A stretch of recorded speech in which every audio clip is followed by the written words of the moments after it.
AI 먼! 자, 인공지능을 좀 더 쉽고 편리하게 그리고 일상생활에 대한 이야기로 좀 풀어보는 AI 몬입니다. 저는 그만이고요. 저는 릴리. 저는 고창수 PD입니다. 네, 그렇군요. 오늘 전문가가 오셨어요. KBS에서 우리 전국 노래자랑을 연출하시는 PD님이 전국 뜬금없이 인공지능 이야기를 하러 나오셨습니다. 자, 오늘 인공지능에 관련된 이야기를 하러 나오셨는데 아니, 예능 PD와 인공지능은 무슨 관련이 있을까요? 그러게요. 이게 제가 사실은 갑자기 이제 인공지능 얘기를 하게 된 거는 그러니까 작년에 제가 이제 인공지능 컨텐츠 혁명이라는 이제 책을 써서 맞아요. 그렇게 된 건데 앞으로 컨텐츠 분야에서 인공지능은 이건 블루오션이고 그 다음에 이건 이 뭐 앞으로 몇 년이 걸리냐의 문제지 이 앞으로 꼭 가야 될 길이기 때문에 이거는 무조건 내가 해야 되겠다. 네. 비록 지금 제가 전국 노래장을 하지만 인공지능이 미래다. 네. 이런 생각을 하게 된 거죠. 사실 저희가 AI 몬을 기획하면서 유튜브를 쭉 찾아보니까 인공지능 관련된 컨텐츠가 생각보다 적더라고요. 사례만 많고 그래서 그랬더니 아주 나이 드신 좀 못생긴 아저씨가 이제 나와서 설명을 해주고 계시더라고요. 이게 고민이었어요. 한 4개월쯤 전쯤에 시작했을 거예요. 근데 온라인 쪽의 플랫폼이라고 하는 데는 기본적으로 지속성이라고 하는 게 제일 중요하다는 걸 좀 그럼요. 느꼈거든요. 그럼요. 그러니까 이제 일주일에 2개는 무조건 올린다. 그래서 이제 지금은 사실 솔직히 말씀드리면 2개를 한꺼번에 찍습니다. 예, 그래서 이제 보시면 제 옷이 영상이 2개가 똑같아요. 근데 이제 저는 말씀드린 대로 이게 그 잘 만든다 뭐 이런 개념보다 제가 하고 싶은 꾸준하게 얘기를 할 수 있는 하면서 이야기를 어차피 할 수 있어요. 인공지능과 콘텐츠에 대한 이야기를 좀 들어가 보겠습니다. 자, 저희가 여러분들하고 또 기술 쪽하고도 많이 말씀을 드리지만 인공지능이 사람들의 인지를 돕는 역할을 하고는 있는데 거꾸로 인지를 속이는 역할도 하고 있다. 예. 얼굴을 바꾼다든가 아니면 우리가 모르는 채로 뭔가 영상을 조작을 한다든가 이런 걸로 가짜가 진짜처럼 진짜를 모사하는 경우가 있다 이거죠. 인공지능이 이렇게 쓰이면 되는 걸까요? 이게 뭐 인공지능뿐 아니라 저는 이제 사람이 개발한 그 어떤 것도 실제로 이제 악용을 하려고 하면 다 악용은 할 수 있다고 생각하거든요. 그러니까 이제 인공지능도 그 기술을 악용할 수 있죠.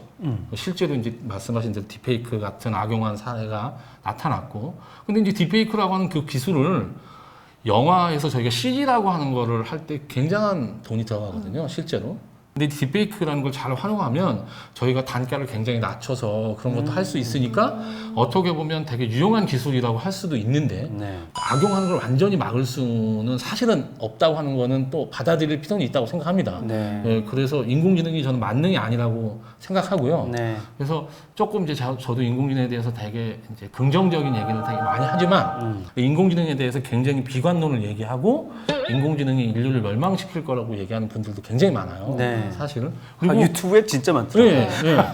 그리고 그럴 가능성도 사실은 뭐 있을 수 있습니다. 있겠죠. 있는데 그냥 제가 판단할 때는 오히려 그럴 가능성보다 지금까지 인류가 보여온 그런 행보로 봐서는 우리가 그런 지혜를 잘 발휘해서 인공지능을 좋게 잘 활용할 거고 컨텐츠 분야에서도 저는 인공지능의 활용도가 사람들의 일자리를 뺏어가거나 그런 것보다 훨씬 더 유용하게 활용이 돼서 새로운 단위의 컨텐츠를 만들어내는데 아주 긍정적인 효과를 낼 거다라고 저는 좀 좋게 생각하는 편입니다. 상당히 긍정적으로 보고 계시네요. 저는 그렇습니다.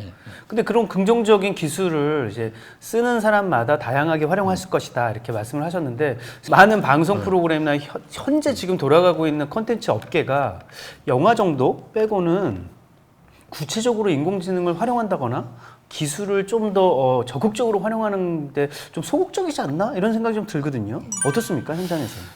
사실은 이제 인공지능을 거의 활용 안 하고 있습니다. 이제 그거는 한국뿐 아니라 전 세계 방송 쪽에서 인공지능을 제대로 이제 활용하고 있는 방송사는 손에 꼽을 정도인 것 같아요. 이제 관심 있는 방송사가 BBC나 NHK 정도. 왜냐면 그 두 방송사가 관심 있는 건 그래도 그나마 두 방송사가 공영방송사라서 상업적으로 당장 돈벌이가 안 돼도 뭔가 그 사회적인 책무라는 차원에서 그런데 투자를 좀 하고 있는 거지 실제적으로 인공지능이 방송 속에서 활용돼서 당장 수익을 만들어내는 그런 방법은 사실은 없습니다. 상업적인 활용도는 많이 떨어져 있는 예, 예. 상태다. 그러니까 이제 당장 쓰는 곳은 별로 없다. 예, KBS는 방송 어떻습니까? KBS도 그러다 보니 실제로 관심을 가진 분들이 개인적인 관심이나 네. 뭐 그다음에 관심 있는 분들끼리 서로 이제 협업이나 이런 걸 하려고 하는 움직임이 있지만 회사 차원에서 요즘 이제 방송사들이 국내 방송 다 어렵거든요. KBS도 그렇고. 여기 나와갖고 하소연하고 있어. 공영 방송 아닌가요? 그래서 KBS도 적극적으로 네. 인공지능에 대해서 이제 BBC나 NHK처럼 조금 더 그런 행보를 보일 네, 필요가 있는데 적극적이었으면 좋겠는데. 아직은 못 하고 있는데 네. 제가 이제 잘 설득해 보겠습니다. 그런데 하여간 그런 이제 어려움이 좀 있고 그나마 국내에서도 관심을 이제 인공지능에 대해서 가지고 적극적으로 하고 있는 데가 통신사하고 포탈이라고 보시면 돼요. 네, 그렇죠. 그래서 이제 네이버 같은 경우에서는 이제 웹툰 작가하고 협업을 해가지고 네. 네이버 웹툰에 인공지능으로 하는 이제 웹툰을 연재한 적이 있습니다. 그래서 그 만화가 이제 읽다가 중간에 사진을 입력하라고 해요. 네네네. 그래서 그 사진을 입력을 하면 그때부터 그 만화의 주인공 얼굴이 접니다. 그러니까 저는 그렇게 보는 건데 딴 분이 만약에 이제 네네네. 영 대표님이 입력을 네. 하면 영 대표님 얼굴이 주인공인 그 만화를 보는 거죠. 섬뜩하겠네. 네. 이상할 것 같아. 네, 하여간 그렇게 활용을 하니까 인공지능이 실질적으로 활용이 안 되고 있는 건 아니죠. 되게 재밌기는 할 것 같아요. 예. 스노우 앱이라고 해서 네, 찌르면서 네. 기다리는 네. 게 뭐 이런 거 맞죠. 있잖아요. 그거는 그 카메라에 그 인공지능이 있어서 저희 얼굴 인식을 하는 거예요. 그래서 눈을 정확하게 인식을 해야 되기 때문에 저희가 이렇게 움직이면 같이 그네마다 따라오죠. 그렇죠. 따라 움직여야 되잖아요. 그러니까 눈이 어디 있는지를 얘가 사람 얼굴 중에 눈이 어떤 거고 그다음에 눈이 어디 있는 거를 정확하게 인지를 해야 그게 가능한 거거든요. 그래서 그러니까 그런 이미지 관련된 거랑 그다음에 지금 많이 활용하고 있는 게 음성 관련된 딥페이크 얘기를 하셨는데 네. 사람 목소리를 이제 녹음한 파일을 조금만 학습시키면 그 사람이 읽지 않은 어떤 글을 딱 입력을 하면 그 사람이 읽은 것처럼 음성이 나와요. 네. 지금.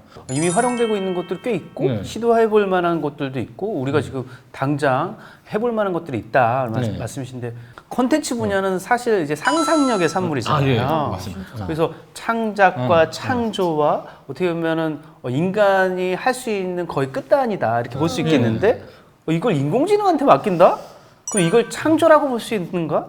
이걸 예술이라고 할 수 있는가? 예. 그런 거 어떻게 생각하세요? 지금 사실 인공지능 관련돼서 글을 쓰는 분들 중에도 의견이 두 가지로 확 갈려요. 네. 그래서 실제로 인공지능이 앞으로 창작이나 이런 게 가능하니까 그거에 대해서 대비를 해야 된다고 생각하는 분들이 계시고 네. 또 한편에서는 말씀하신 대로 인공지능이 하는 건 단순 모방이다. 네. 저게 무슨 창작이냐. 인간의 정신이 들어간 창작을 인공지능이 한다는 건 말도 안 된다라고 생각하셔서 좀 안 좋게 생각하는 분들이 있어서 이게 굉장히 논쟁적인 주제거든요. 네네네. 지금 현재. 근데 제가 어느 한쪽 얘기를 할 수는 없잖아요. 한번 한쪽을 들어주시죠. 아니 근데 지금은 확실합니다. 지금 확실합니다. 네, 지금은 예. 저는 인공지능이 창작이 가능하다고 생각을 해요. 창작이 가능하다. 가능하다. 고PD 인공지능 창작 가능하다.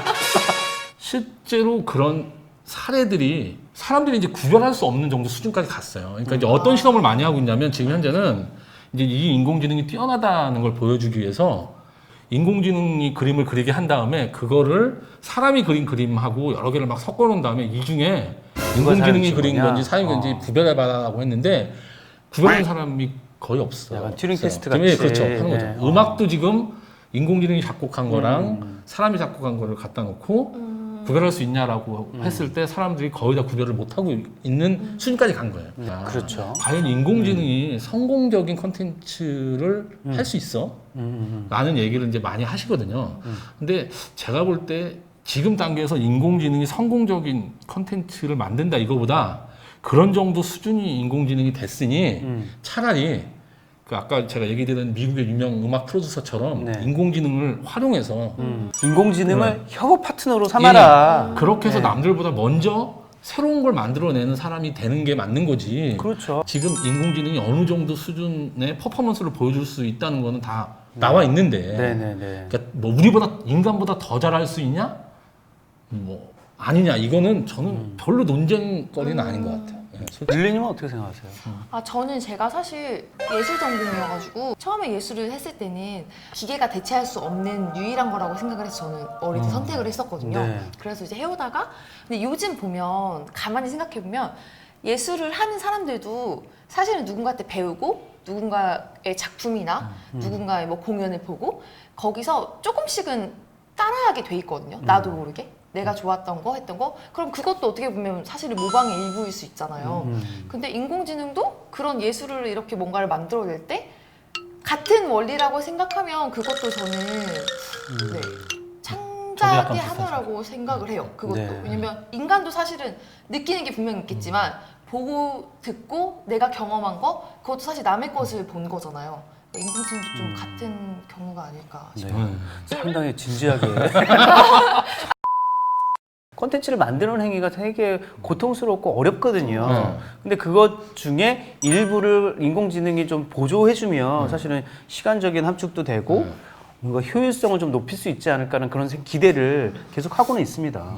제가 이제 아는 분 중에 음악 쪽에 인공지능 활용해서 진짜 하는 분이 계세요. 네네. 근데 이제 그분이 그걸 한번 해보니까, 그러니까 이상적으로 따지면 인공지능이 어쨌든 처음 딱 만들어진 그 이제 작곡한 음악을 가져다가 가서 이제 뭔가 더 이제 변주한거나 전문가들이 편곡한다거나, 뭔가 네. 그 질을 높인다든지 이렇게 하면 굉장히 좋을 것 같다라고 그분도 생각을 네네네. 하셨다고 하더라고요. 근데 일을 하면서 그게 잘 안 되는 게 그 작곡가분들이 다 처음부터 자기가 하고 싶다는 생각이 있는 거예요. 창작이라는 건. 그러니까 사람이 갖고 있는 그 욕망이라든지 하는 게 있는 겁니다. 그래서 내가 왜 인공지능이 만든 거를 네. 그걸 이렇게 해야 되지? 라는 생각도 좀 있으시다고 하더라고요. 그러니까 이론적이고 이상적으로 따지면 사실은 퀄리티로 생각하면 내가 뭔가 생각해내고 이런 거보다는 좀 주변에서 도움을 받아서 그걸로 하는 것도 방법일 수 있는데 이게 인간이 가지고 있는 자존심이라든지 이런 거에서 그런 것도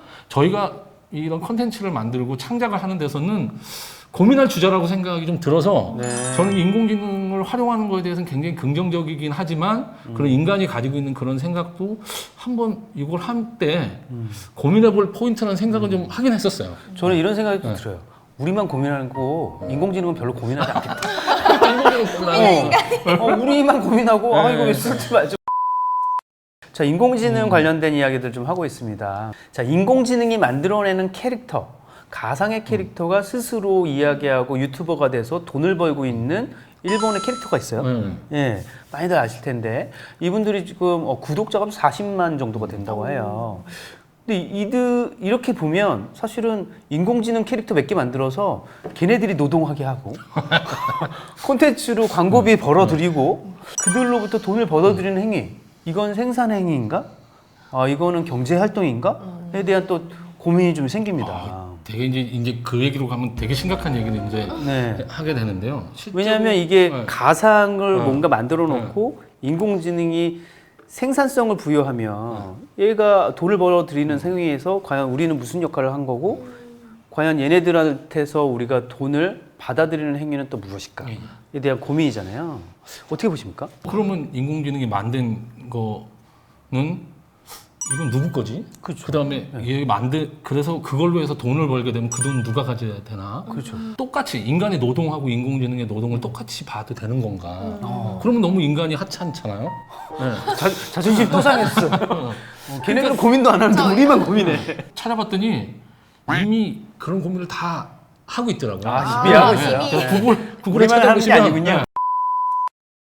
인공지능이 어쨌든 말씀하신 대로 캐릭터를 만들어서 했을 때 그 캐릭터의 소유는 인공지능 본인한테 소유가 있다고 해줘야 되는가? 네. 아니면 인공지능 그거 캐릭터를 만든 개발자한테 줘야 되는가? 네. 라는 거에 대해서 의견이 좀 분분해요. 이것도 의견이 분분해요.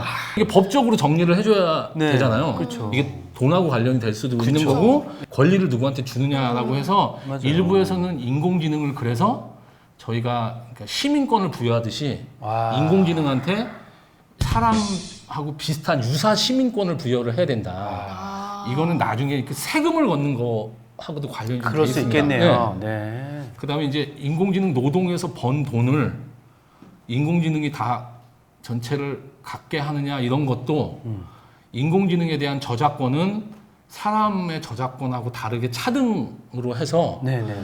사람은 저작권을 한 지금 70년 동안 보호되고 네, 우리 또 70년까지 그다음에 뭐 네. 갖게 되고 그렇게 돼 있잖아요. 근데 인공지능의 저작권은 그 저작권 보호를 굉장히 박하게 짧게. 네, 몇 년 안 해주고 그다음에 네. 누구나 공유해서 쓸 수 있게끔 빨리 한다든지 인공지능의 수명이 곧 네. 저작권의 수명하고 똑같겠네요. 그래서 굉장히 그런 논의가 많은데 실제적으로 인공지능의 권리를 인정을 해야 된다는 쪽으로 얘기가 되고 있는데 네. 그 권리가 인간에 비해서는 굉장히 축소되고 제한되는 권리이고 제한될 것이다. 지금 얘기가 좀 되고 있는 것 같습니다. 되게 네. 흥미로운 주제인 것 같아요. 네. 그래서 사실 이제 걱정이 인공지능 때문에 일자리를 잃는 사람이 많을 거거든요. 네. 그래서 그 인공지능이 벌어들이는 수익을 로봇세라고 해서 세금을 걷는 논의가 굉장히 많아요. 그래서 인공지능으로 일자리가 늘어나긴 할 건데 그게 시차가 좀 있을 거거든요. 당장은 그렇겠죠. 일자리가 네. 줄면서 다른 쪽에 일자리가 생기는 거니까. 근데 이분들이 그걸 배워야 그 일을 할 수 있는 거잖아요. 그래서 그 배우고 뭔가 그 배우는 동안에 또 생활비가 필요하니까 그거에 필요한 자금을 인공지능한테 세금을 걷자라는 네. 논의가 사실은 있습니다. 확실하게 우리 가까운 미래에 우리가 이건 꼭 접하게 될 이제 진짜 확실한 미래거든요. 그러니까 그렇죠. 이거에 대해서 준비를 하는 게 맞고 이거에 대해서 얘기를 조금 더 진지하게 하는 게 맞다고 맞습니다. 생각하는데 생각보다 논의가 별로 많이 안 되고 있는 것 같아요. 자, 그럼 일자리 이야기도 좀 나왔습니다. 사실은 분석가들보다 더 분석을 잘해준다는 로봇 어드바이저도 있고요. 로봇이 아나운서를 대체하는 인공지능 아나운서도 이제 등장을 했고요. 그리고 인공지능으로 우리는 기사를 만들어낸다 해서 로봇 리포터들이 나오기 시작했어요. 특히 이 로봇 저널리즘과 관련된 분야에서는 가장 중요한 분야들이 날씨 예보, 그다음에 스포츠 경기 중계, 데이터와 관련된 증권 시황 정보 이런 것들은 이제 데이터가 계속 실시간으로 바뀌니까 그것을 인공지능이 표현만 해줘도 우리는 컨텐츠로 인식할 수 있다. 이렇게 해서 이제 로봇 컨텐츠의 시대가 오고 있다 이런 얘기를 하고 있거든요. 자, 그렇게 되면 거기에 종사자들은 일자리를 잃는 겁니까? 아니면 뭔가 보완적인 뭔가를 더 할 수 있는 건가요? 그 중에 어떤 분이 일자리를 잃을 거냐 하는 건 사실은 딱 속단하기는 좀 어려운데 결국은 그게 경제 논리가 그 안에 들어갈 수밖에 없거든요. 네. 그러니까 그 얘기 드린 대로 인공지능을 어떤 특정 분야에 대해서 학습을 시키고 뭔가 개발해서 만들어내는 데는 상당한 시간과 투자가 필요합니다. 네. 그러니까 그 투자가 들어가서 투자 대비 효과가 일정 정도 나와야 투자를 하는 거니까 그렇겠죠. 네. 지금 이제 미리 걱정하실 필요는 없고 내 분야가 그런 분야인가라고 고민을 해보시면 되는데 현재 인공지능이 굉장히 빨리 적용되고 있는 분야가 사실은 법률 쪽하고 의료 쪽이에요. 근데 이제 국내는 법적인 제재가 되게 좀 미국보다 이게 심하기 때문에 외국 사례보다 빨리 오지는 않을 것 같습니다. 네. 근데 어쨌든 그런 경제적인 이유로 그런 게 있을 거고 그러니까 컨텐츠의 수준이 달라지는 세상이 되는 거고 네. 거기에 들어가려면 그러면 뭐 리포터도 사람이 필요했고 막 이랬는데 그게 아니라 인공지능이 그걸 다 해줄 수 있는 세상이 됐어요. 그러니까 그런 세상이 되면서 굉장히 컨텐츠의 폭이 넓어지고 수준이 넓어지니까 그거에 따라서 우리가 생각 못했던 여러 직업들이 앞으로 나타날 거고 그 직업들 나타나는 직업을 우리가 어떻게 잘 활용해서 우리는 이 일자리를 늘려가고 사회 저변에서 인공지능에 대해서 긍정적인 효과가 있다는 거를 잘 얘기를 해서 사람들이 받아들일 수 있게끔 하는가 네. 라는 거를 저는 고민할 때라고 생각합니다. 네. 사실은 저희도 고민하는데요. 당장 뭘 하려고 하니까 뭐 이렇게 복잡하고 어렵고 맞아. 되게 기술적인 논의가 필요하고요. 당장 우리 이 AI몬 방송만 해도 로봇 캐릭터 하나 나왔으면 좋겠는데 자, 콘텐츠와 관련된 이야기 조금 더 해보겠는데요. 콘텐츠를 생산하고 제작하는 환경이 많이 바뀌었다. 심지어 영화 같은 경우도 실시간 합성 기술이 만들어지면서 지금 뭐 뒤에서 뭐 그 배경을 날려서 새롭게 합성하고 이런 게 아니라 실시간으로 막 합성하는 기술들이 유니티에서도 나오고 하더라고요. 그런 제작 환경이 바뀌어지면서 제작하시는 분들, 기획하시는 분들, 그리고 스토리를 만들어내시는 분들의 그 제약도 많이 없어질 것 같은데 현재 지금 제작 환경은 또 어떤가요? 아주 솔직히 말씀드리면 지금 얘기해 주신 그런 기술적인 발전은 기술은 거기까지 가 있는데 네. 이제 우리 제작 환경이 못 쫓아가고 있는 거죠. 이거는 KBS만의 문제인가요? 아닙니다. 이게 전 세계적인 문제인데 아, 그런가요? 전 세계적인 문제인데요. 네. 이거는 이제 제가 볼 때는 의학계하고 비슷합니다. 그러니까 왜냐하면 처음에서 이게 효과가 있다라고 하면 그 뒤에 뭐 임상 실험을 하고 뭘 하고 거치고 이런 뒤에 병원에서 실제로 그게 활용되는 데는 엄청난 시간이 걸리거든요. 그렇죠. 네. 지금 인공지능이 약간 비슷하다고 보시면 돼요. 아. 네. 그래서 저게 확실하게 이거를 적용했을 때 확실한 결과가 나오는지를 몇 번의 임상 결과, 의료 쪽에서 임상 결과를 거쳐서 정말 확실하다고 생각해서 의사분들이 가서 이제 활용하는 거랑 똑같이 그분들도 굉장히 고민해서 이걸 받아들여서 하기 때문에 네. 당장 어떤 기술이 나갔다고 해서 그 기술을 바로 그 지금 도입시키기는. 특히 영화나 TV처럼 수익성이 굉장히 중요해서 네. 만들었는데 서서 큰 돈을 투자해서 뭔가 만들어내거나 이런 데서 그런 거를 바로 활용하기는 쉽지 않고 사실 이제 제가 아까 웹툰 얘기를 드렸잖아요. 그런 것처럼 굉장히 실험적인 네. 그러니까 이제 활용하면서 사람들이 재밌네? 이런 정도 생각할 수 있는 정도 수준에서 그거 다 활용되고 있습니다. 그래서 지금 유니티에서 개발한 거랑 아주 비슷한 그런 기술을 갖고 있는 회사들이 생각보다 많이 있긴 있어요. 네네. 실시간으로 뒤에 배경을 날려서 이걸 보여주는 회사들이 꽤 많은데 그게 사람이 약간 움직이면 딜레이가 있어요. 아, 그래요. 그래서 조금씩 뒤가 뭐가 이렇게 보입니다. 아, 그게 그리고 또 이제- PD님 네. 눈에는 또 그게 거슬리게 돼요. 그러니까 이제 일반적으로 그 정도 수준을 저희가 활용할 수는 없거든요. 그러니까 이제 근데 그분들이 볼 때는 그게 사실 엄청난 기술이거든요. 그쵸. 솔직히 그쵸. 기술적으로는 엄청난 겁니다. 지금까지 만들어 놓은 거 네. 엄청난 건데 네. 네. 그런데도 현장에서 쓰기는 현장에 쓰기에는 아직은 조금 모자라. 예, 그런 계기가 있네. 그리고 또 하나 그 복합 현실, 그다음에 증강 현실, 가상 현실 이제 이야기가 많이 나오고 있는데요. 그 방송 광고 쪽에서는 어차피 수입을 얻기 위해서는 콘텐츠 안에 커머스적인 그러니까 상품을 보여주는 PPL 같은 거라고 해야겠죠. 광고 모델을 좀 채용하는 경우가 많아진다고 보고 있어요. 거기에 인공지능 기술이 들어가는 사례들도 있을까요? 말씀드린 대로 통신이나 포탈 쪽에서 주로 하니까 실제로 통신사 서비스 중에는 그런 걸 활용해서 뭔가 그런 시도를 하는 게 굉장히 많습니다. 그러니까 가상 광고라고 이제 저희가 스포츠 할 때는 하잖아요. 네. 그거 이제 법적으로 이제 그건 허용이 돼서 하는 건데 어떤 신기술이 개발이 되면 네. 사실은 보통은 네. 이게 새로운 기술을 방송이 쫓아가야 되는데 네. 이 방송이 워낙 수익성이 명확하게 있으니까 방송 쪽이 신기술을 거꾸로 옛날 기술인데 옛날 기술에 이걸 집어넣어야 되거든요. 아, 네. 신기술을 오히려 네, 이걸, 옛날 네, 기술 네. 쪽에 적용시켜야 네, 된다. 그러니까 새로운 기술을 개발해도 방송이라고 하는 건 그거를 일반 시청자분들이 이제 적용해서 쓰는 분들은 퍼센트가 그렇게 높진 않아요. 아, 지금 이제 UHD-TV만 해도 UHD가 가능해진 게 꽤 됐는데도 불구하고 네. 지금 집에서 UHD를 저도 안 보시는 봐요. 분들이 많지 않은 거하고 네. 비슷합니다. 근데 이제 스마트폰은 거의 1년마다 그쵸. 바꾸거든요. 그쵸. 맞아요. 그러니까 네. 사실은 기술이 개발되면 기계가 다 바뀌어야 돼요. 그러니까 그 기계가 바뀌어야 되는데 다행스럽게도 스마트폰은 1년 단위로 막 사람들이 이걸 사주니까 새로운 기술이 계속 적용이 되면서 사람들이 볼 때 계속 혁신이 일어나고 바뀌는 거예요. 근데 방송이라고 하는 거, TV라고 하는 건 새로운 기술을 막 개발을 해도 이게 사람들한테 알려지는데 시차가 맞아. 필요하니까 그러겠네요. 바로바로 뭔가 새로운 게 적용되는 게 사실 쉽지 않기 때문에 방송에서 얘기하시는 그런 부분으로 수익을 내거나 이러기가 스마트폰처럼 통신처럼 쉽지 않은 부분이 있어서 네. 그쪽보다는 덜 적극적일 수밖에 없는 그런 현실적인 한계가 좀 있습니다. 우리가 생각하기에 이 엔지니어링이잖아요. 말 그대로 이 기술자들의 세계고 어떻게 보면 우리 인문학도들이나 이 상상력을 기반으로 하고 창조를 고민하는 분들은 너무 앞서서 걱정하는 거 아니냐.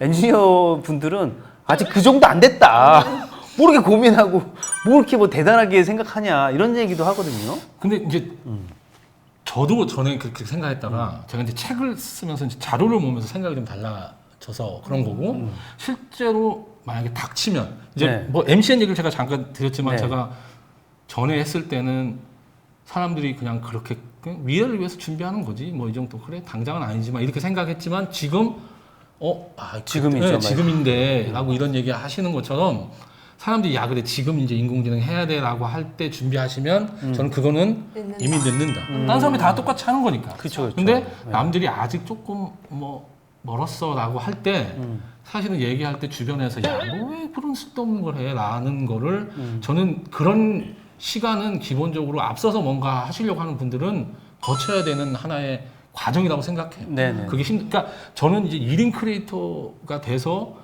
그 구독자 수를 모으는 거랑 약간 비슷한 게 아닌가 이런 생각도 좀 요즘 하고 있는데 네. 왜냐면 처음에 할 때는 사람들이 야 이게 뭐 별로 보지도 않고 듣지도 않고 이게 뭐 구독자도 별로 없고 이걸 왜 하지?